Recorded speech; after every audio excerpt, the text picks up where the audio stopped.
Hey y'all, Moses here. PUBG's newest map, Vikendi, recently released, and I've been playing it a little bit and kind of learning the ins and outs and the flow of this new map. It's distinct, it's unique, and it's got its own quirks that you need to learn to succeed. So we're going to go over some of my best tips to win on Vikendi in today's training room video.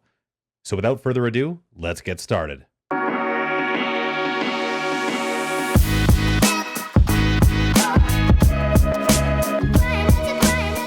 All right, so Vikendi, it's an interesting map. There's a lot to learn, and the first thing I want to talk about is just the loot distribution and something you might notice as soon as you hit the ground. And if you've played any Vikendi at all, and or maybe followed Vikendi's release, you'll know that SMGs are very prevalent on the map. You're going to be finding a lot of micro Uzis, a lot of Tommy guns, a lot of UMPs.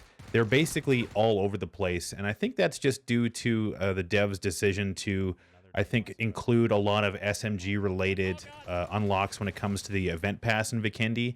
So what I've tried to see, or what I've noticed rather, is that a lot of the time you'll see stuff that's kind of related to challenges in the event pass. So I can kind of understand their decision making, but that makes making your kit a little bit harder if you're used to the standard issue AR sniper that so many of us use. I've been finding some good success with the G36C. It's the newest weapon on Vikendi. For those of you who don't know, it also replaces the Scar.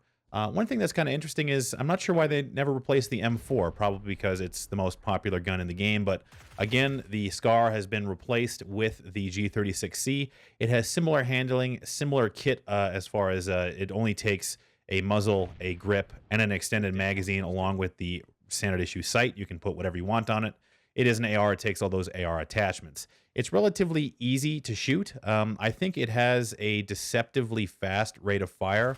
I think it just really mirrors the Scar L in a lot of ways, but it's a fun new weapon to use, and it fits into most playstyles fairly easily.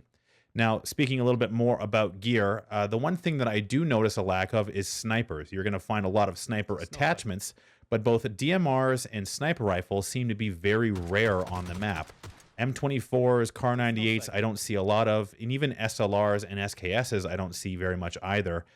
So really, the best you can do is try and make a DMR style kit with maybe another AR, perhaps an M16.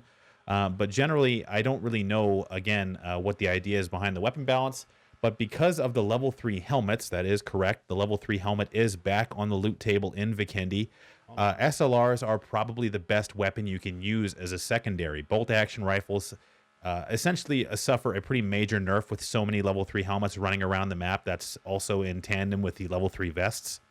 So you really have to be cautious when it comes to choosing your engagement distance and how you want to approach an enemy, just because that level 3 helmet, because it's essentially the best item in the game, really makes that long distance approach not as enticing, because you're going to follow up a headshot with having to run a significant distance. Your enemy is probably going to med at that time, and you might be resetting the fight being a little bit closer, and you just don't want to take that risk. So my recommendation is, if you can find one, use a DMR or go for, again, a ranged alternative that is not a single-shot rifle.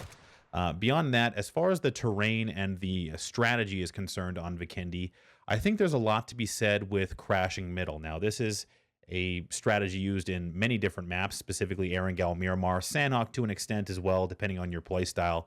But Vikendi is a little different. I think crashing middle is not as rewarding because you're not going to get as much play in the mid game, and that means that grabbing that middle compound will definitely help you secure victory.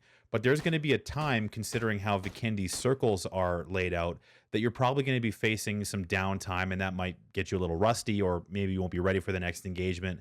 But as the end game comes along, you do have a lot more time and space to maneuver. So I would suggest trying to play the edge in the end game, similar to what you would do on the other maps.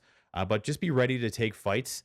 And just a couple of little additional maybe tips for you guys is try and configure your outfit to be light in color. It is not understated how much of an advantage visually having like camouflage level clothing on Vikendi helps you. I've had a really hard time spotting enemies because the diversity of the map basically tends toward being able to blend into white backgrounds. There's a lot of brown as well. So brown and white camo configurations will really help you. But overall, visibility is not really it's not a disadvantage. but it is hard to spot people. So use those auditory senses, move around a lot, look for movement, and make sure that you are ready to take up-close engagements very quickly because there's just so much to hide in, so many diverse areas. And really, I hope you guys have been having a good time with Vikendi as I have. Thanks for taking the time to watch this training room video. If you liked the video, leave a like and subscribe to this channel for more content like this in the future. As always, I'm interested to hear your feedback, so leave a comment down below if you have any. You can follow me on Twitch at twitch.tv/wtfmoses if you're into watching live gameplay, and you can also follow me on Twitter for all my updates at twitter.com/wtfmoses. Thanks for taking the time to watch, and until next time, I'll see you out there. Again, thanks for watching, and until next time, I'll see you out there.